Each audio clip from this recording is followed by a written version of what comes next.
friends, this is your host Vanna and you are watching the new episode of The Bitter Truth. High court ने सुब्रमण्यम स्वामी, सोनिया गांधी और राहुल गांधी को national Herald case में 4 हफ्ते के भीतर लिखित नोट जारी करने को या पेश करने को कहा है और अगर 4 हफ्ते के बाद ये नोट पेश करते हैं तो उन्हें 15,000 की एडिशनल फी देनी होगी। बाकी इस मामले की अगली सुनवाई अदालत ने 29 अक्टूबर को लिस्ट की है।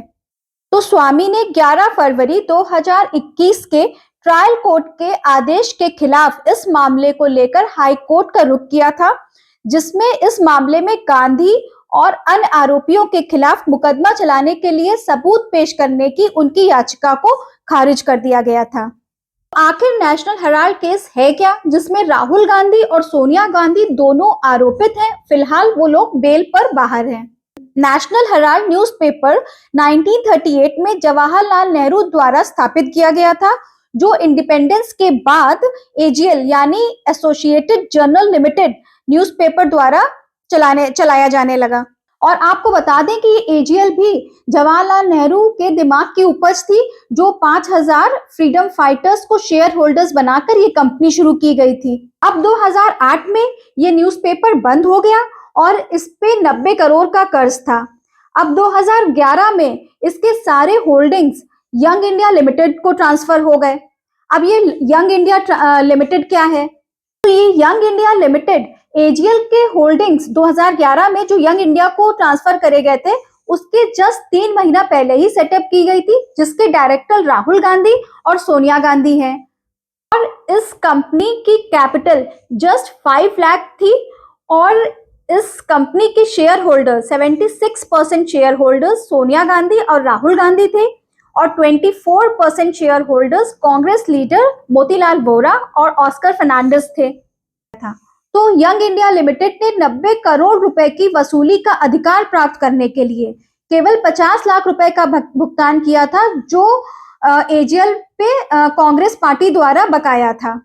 ये राशि पहले अखबार शुरू करने के लिए कांग्रेस पार्टी द्वारा एजीएल को दिया गया था। तो अगर कहा जाए तो ये जो 50 लाख रुपए थे, ये इलीगल या अवैध थे, क्योंकि ये पार्टी फंड से लिया गया था और कांग्रेस पार्टी एक पार्टी है, ना कि कोई फाइनेंशियल इंस्टीट्यूट या बैंक जो किसी को लोन दे सके या पैसे उधार में दे सके। अब मसला ये है कि कांग्रेस पार्टी लोन कैसे दे सकती है, क्योंकि वो कोई बैंक नहीं है, ना फाइनेंशियल इंस्टीट्यूट है जो किसी को लोन बांट सके।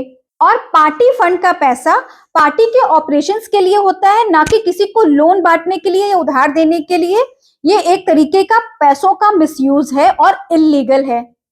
तो यहाँ पर एक पॉइंट ये भी है, एजीएल जिस पे 90 करोड़ का कर्ज है, वो एक छोटी कंपनी यंग इंडिया लिमिटेड जिसकी कैपिटल सिर्फ 5 लाख है और जिसका कोई कमर्शियल ऑपरेशन तक नहीं है, वो 50 लाख की रकम कैसे दे रही है, इतनी बड़ी रकम कैसे दे रही है। यहाँ पर एक पॉइंट समझिएगा कि एजीएल जिसके खुद के एसेट्स 5,000 करोड़ से भी ज्यादा हैं, वो अपने सारे लायबिलिटीज और एसेट्स एक 50 लाख के लिए यंग इंडिया को कैसे ट्रांसफर कर सकती है। उसके लिए एक बहुत ही आसान तरीका था कि वो एक अपनी कोई बड़ा एसेट बेच के ये लोन रीपे कर सकती थी। अब एजीएल के और जो तमाम शेयर होल्डर्स थे, उनके परमिशन के बिना और उनकी जानकारी के बिना एजीएल के सारे लायबिलिटीज और एसेट्स यंग इंडिया लिमिटेड को कैसे ट्रांसफर हो गए। यहाँ पर कुल मिलाकर एक मजे की बात ये आ रही है कि यहाँ पर 3 पार्टीज इन्वॉल्व हैं, एक तो कांग्रेस, एक तो एजीएल और दूसरी यंग इंडिया लिमिटेड, और तीनों के कर्ता धर्ता सिर्फ राहुल गांधी और सोनिया गांधी ही हैं। अब यहाँ पर एक बहुत ही बड़ा और इंटरेस्टिंग और मजे की बात है, या कह सकते हैं कि बहुत ही आसान तरीका है इसको समझने के लिए, कि कांग्रेस के राहुल गांधी और सोनिया गांधी ने एजीएल के राहुल गांधी और सोनिया गांधी को 90 करोड़ का लोन दिया। अब फिर क्या होता है कि यंग इंडिया के राहुल गांधी और सोनिया गांधी ने एजीएल के राहुल गांधी और सोनिया गांधी से उसके सारे लायबिलिटीज और उसके एसेट्स 50 लाख में खरीद लिए। और फिर यंग इंडिया के राहुल गांधी और सोनिया गांधी ने कांग्रेस के राहुल गांधी और सोनिया गांधी से बात करके 90 करोड़ का लोन माफ कर दिया। और फिर अधिक परिश्रम और प्रयास के बाद 5 लाख की यंग इंडिया लिमिटेड कंपनी के राहुल गांधी और सोनिया गांधी को 5,000 करोड़ की संपत्ति प्राप्त हुई। तो अब यहाँ पर ये लगता है कि राहुल गांधी की आलू से सोना बनाने वाली वैज्ञानिक तकनीक बहुत ही जबरदस्त है। और अब मुझे तो ये लगता है कि अगर राहुल गांधी को फाइनेंस मिनिस्टर बना दिया जाए तो देश की गरीबी खटाखट करते हुए फटाफट दूर हो जाएगी। तो मुझे लगता है कि मोदी जी को इस बारे में विचार करना चाहिए। हो सकता है भारत के साथ साथ पूरे विश्व की गरीबी दूर हो जाए। फिलहाल ये सारी बातें तो मजाक वाली हो गई। अब वो प्राइम मिनिस्टर बनते हैं या फाइनेंस मिनिस्टर बनते हैं तो बात की बात हो गई। लेकिन अगर इस मामले को गंभीरता से एनालाइज किया जाए तो बहुत ही सारी बातें ऐसी हैं जो ध्यान देने योग्य हैं।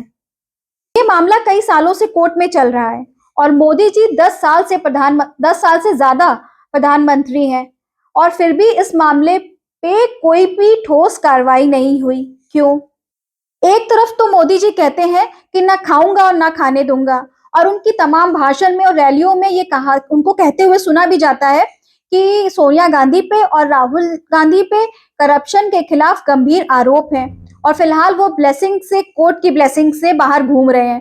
तो इस केस को कंक्लूड करने के लिए मोदी सरकार ने अभी तक से कोई ठोस कार्रवाई क्यों नहीं की? मेरा सवाल यहाँ पर यह है कि अगर सारे सबूत हैं, कोर्ट में केस अगर चल रहा है, कई सालों से चल रहा है, तो फिर उनके खिलाफ ऐसे कोई ठोस कार्रवाई क्यों नहीं करी गई या गंभीर प्रयास क्यों नहीं किए गए? इसके तो दो ही एक्सप्लेनेशन हो सकते हैं। या तो फिर मोदी सरकार को इसको करने की कोई मंशा नहीं है, या तो फिर गांधी परिवार के खिलाफ जाने की हिम्मत नहीं है। अब जहां एक तरफ लिकर केस में केजरीवाल को ट्रायल कोर्ट से लगाकर सुप्रीम कोर्ट तक सुनवाई के लिए डेट पे डेट मिल जाती है, वहीं इस गंभीर करप्शन वाले सीरियस करप्शन केसेस में सरकार फास्ट ट्रैक सुनवाई क्यों नहीं कर रही है? अब यहाँ पर 4 हफ्तों का टाइम कोर्ट ने दिया है कि दोनों पक्ष अपने लिखित में नोट पेश कर सकते हैं। उसके बाद अगर 4 हफ्तों के बाद अगर वो नोट पेश करते हैं तो उन्हें 15,000 की एडिशनल फी देनी होगी। तो 15,000 एक बहुत ही मामूली सी रकम है। अब एक बार फिर आपने आरोपियों को टालने का एक आसान तरीका दे दिया। अब 4 हफ्ते मोर देन सफिशिएंट टाइम है, तो उसके बाद फिर चीजों को डिले करने वाले क्लॉज की क्या जरूरत थी? तो यहाँ पर तो ये बात हो गई कि डेट पे डेट लेते जाओ और छुपते जाओ और बचते जाओ। लास्ट में मैं सिर्फ यही कहना चाहूंगी कि बहुत सारे लोगों ने करप्शन खत्म करने के नाम पर भाजपा को और मोदी सरकार को वोट दिए हैं, लेकिन जमीनी हालात देखकर लगता नहीं है कि करप्शन के खिलाफ मोदी सरकार की अब कोई प्रायोरिटी रह गई है या प्राथमिकता रह गई है। तो चलिए दोस्तों, अगर आपको ये वीडियो पसंद आया हो तो लाइक और शेयर बटन दबाना ना भूलें। नमस्कार।